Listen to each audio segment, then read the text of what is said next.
down on all fours, pretending to be some kind of animal, and he's got a water bottle, trash, in his mouth on the ground with his friends looking at him.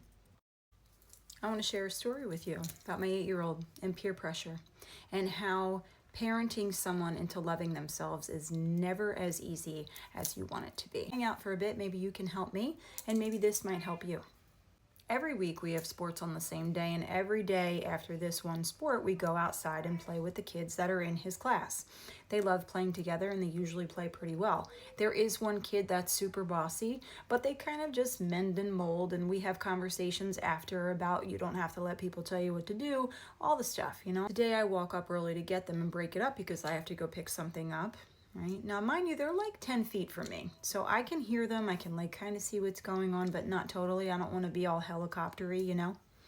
I walk up, and he's on all fours pretending to eat food off the ground. Normal kid play, you know what I mean? Like somebody's the animal, somebody's like yum, yum, yum on the ground. As I walk up, I see what he's doing, and then as he turns around and has a water bottle in his mouth, not his, don't know whose it is, in his mouth, and he turns around to me. Now, I'm looking at my kid on all fours with other kids around him with somebody's trash in his mouth. In this moment, lots of stuff goes through my head, but the first thing that I want to make clear is we don't do that. Whose idea was this? Let me let them know we don't do that. It comes off really harsh at first because I'm basically like, who thinks this is okay? This isn't okay. This isn't how we treat our friend, right? Because I'm feeling not so much of like, I'm not taking into account that it's a kid thing. I'm totally taking it to a deeper place of like, this is where peer pressure starts. This is when certain people try to ask you or tell you to do things. And then once we start abiding by those kinds of like rules, you feel weird saying no. You think that they're being nice. You don't know how to say goodbye to our friends. We get into the car, and I'm trying to put my disappointment and my hurt, because that's really what it was. Like I was watching my kid be in this situation, and I'm thinking to myself, God, you're worth so much more, right? Like I feel that, but how do I make you feel that? So we get in the car, and I start talking to them about self-worth, and I'm like, you know, saying all the things.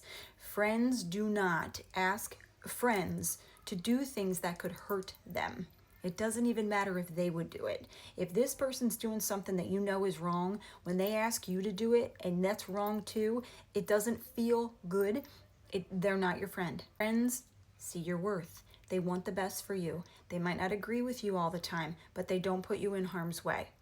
So while I was trying to explain, this seemed like an innocent game to you. This is very important for me to be able to trust you when you go off and do things, to be strong enough to say, no ma'am, I don't do that.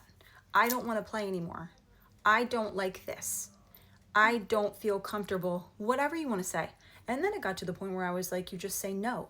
If you don't know what to say, I'll give you all the things to say. If you don't know what to say, you say no.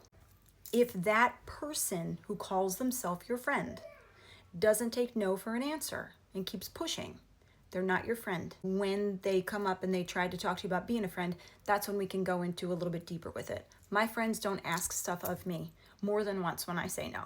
He's 8 and he's a boy. And like, you know, he's like getting it, but he's also thinking he's in trouble. And I'm going, you're not in trouble. I just want to try to explain to you, you know, I think you're an awesome kid. I think you're very, very sweet. We just have to form these lines that people are not allowed to cross. And when they cross them, you have to be very wanting to tell them, I love myself too much to do this. And then it kind of hit me. People go through all this stuff like with inner child healing and stuff like that. But what if we took the inner child stuff and healed as we were going through it? So what I started to talk to him about was, I want you to pretend that there's a little tiny you inside of your heart. And while I'm going to do my best to protect him, who is the only person that's with him all the time? It says me. And I say, okay. You love him, yes? He's in there. He's like, he looks like you. He sounds like you. He loves all the same food that you love. He plays with all the things the same to you. Do you love him? Yes. Do you think you can protect him when something happens again, that you don't want to do? or you don't want to say, or you shouldn't go with some. Do you think that you can be strong enough to protect him? And I don't know exactly how it laid. Again, he's 8. I don't know. But it really shifted the conversation from let me try to love myself, which is big for a little kid to get. You know what I mean? Some adults can't even get that yet. But it was very interesting to watch him change from let me love myself, first person, to let me love him who's in here, still him. Let me take care of him. And then by doing that, I can basically take care of myself because I'm going to be strong for him. And to me, it was really beautiful because he was willing to go to bat for that little kid with his same name. He was willing to say, I'll protect him. I don't exactly know how it's going to go from now on. Like, you can't be with them every minute of every day. And these are really great learning experiences, even though they're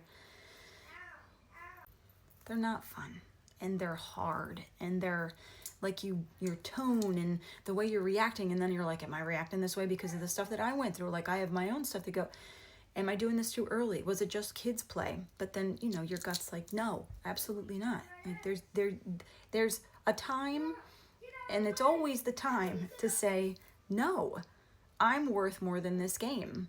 If you don't see that, I'm not playing with you anymore. No, I don't want to do that.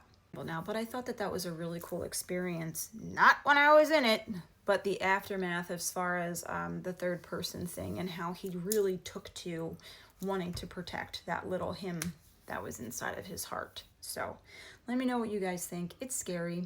I think about the future and I think about them getting bigger and the stakes being much higher than me seeing him pretend to eat fake food off the ground and it be a water bottle, trash bottle.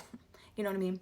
I think about it being something else that someone's like, try this, or let's go do that, you know?